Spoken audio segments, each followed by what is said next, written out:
nesse momento então, antes da gente entrar especificamente aí nos artigos, eu gosto sempre da gente ter essa visão topográfica.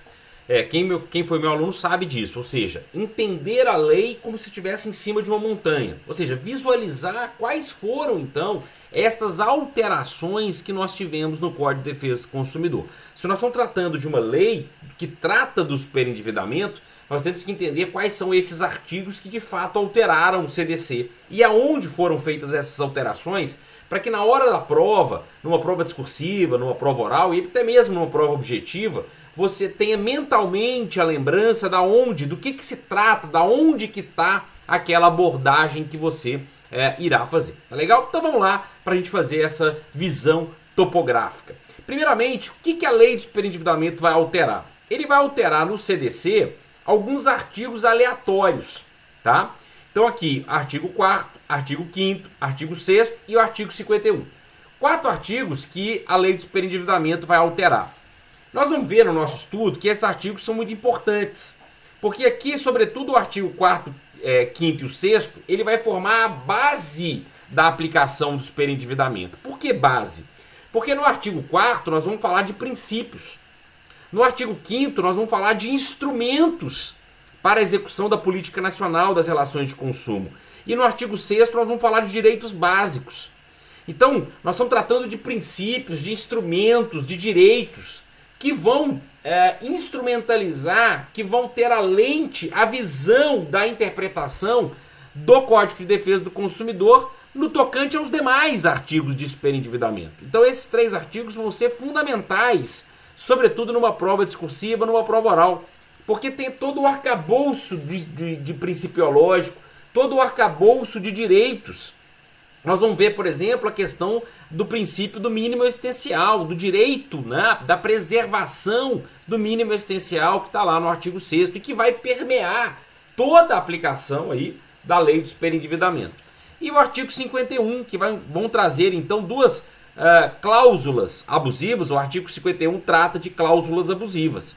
Então, foi inserida duas hipóteses de cláusulas consideradas abusivas que gerariam ou que poderiam incentivar o consumidor a se tornar superendividado. Então, são artigos aleatórios que foram então sendo alterados no CDC, mas que tem toda uma lógica, né? Vai formar todo o arcabouço de aplicação dos artigos de superendividamento mais propriamente dito. E aí a gente já entra então aqui num capítulo próprio. A gente vai ter um capítulo próprio que trata da prevenção e tratamento do superendividamento, sobretudo da prevenção.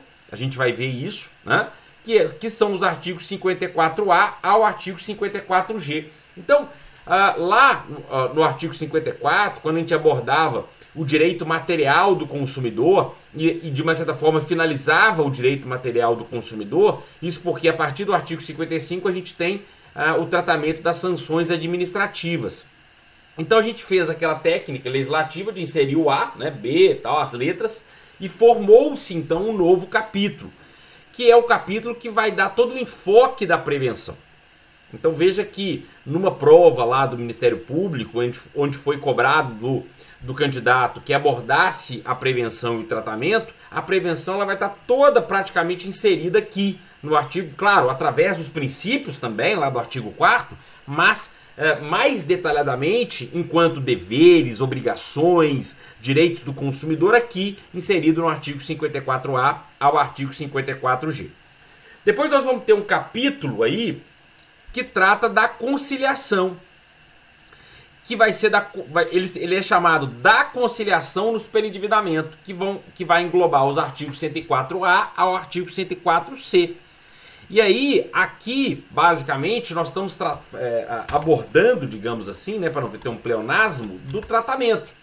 Então, o artigo 104A ao artigo 104C, nós estamos falando do tratamento do superendividamento. Enquanto lá no artigo 54A ao 54G, nós estamos, embora o nome do capítulo seja da prevenção e tratamento do superendividamento, o enfoque principal do artigo 54A ao 54G vai ser a prevenção. Nós vamos ver, são hipóteses legislativas, são direitos, obrigações, deveres que terão que ser cumpridas pelo operador de crédito para que se evite o superendividamento, para que se previna o superendividamento. Então o artigo 54A ao 54G vai ter esse enfoque, enquanto o artigo 104A ao 104C, o enfoque é o tratamento, é tratar, é pegar aquele que está doente e remediar, e ver como ajudá-lo a sair daquela situação que ele se encontra. E finalmente, nós tivemos aí uma alteração no Estatuto do Idoso, no artigo 96, que vai então dizer que não constituirá crime, não constitui crime a negativa de crédito do idoso. Um dos princípios que nós vamos abordar, muito importante aí nesse curso, é o princípio do crédito responsável, que vai envolver, inclusive, verificar se o idoso tem condições de pegar aquele crédito, de pagar aquele crédito. Portanto, a negativa justificada, obviamente, do crédito ao idoso não é discriminar o idoso, não configura discriminação, portanto, não é configurado como crime. E isso ficou muito claro aí no Estatuto do Idoso, alterado pela Lei do Superendividamento. Tá bom? Então essa é uma abordagem inicial sobre a visão topográfica da Lei do Superendividamento, para que vocês então se situem dentro do Código de Defesa do Consumidor, aonde você vai buscar o seu argumento, a sua justificativa para a sua prova quando cair uma questão. Tá legal? Vamos lá em frente para a gente abordar os artigos e, sobretudo, nesse início, os princípios que abordam aí o superendividamento. Te aguardo lá. Grande abraço.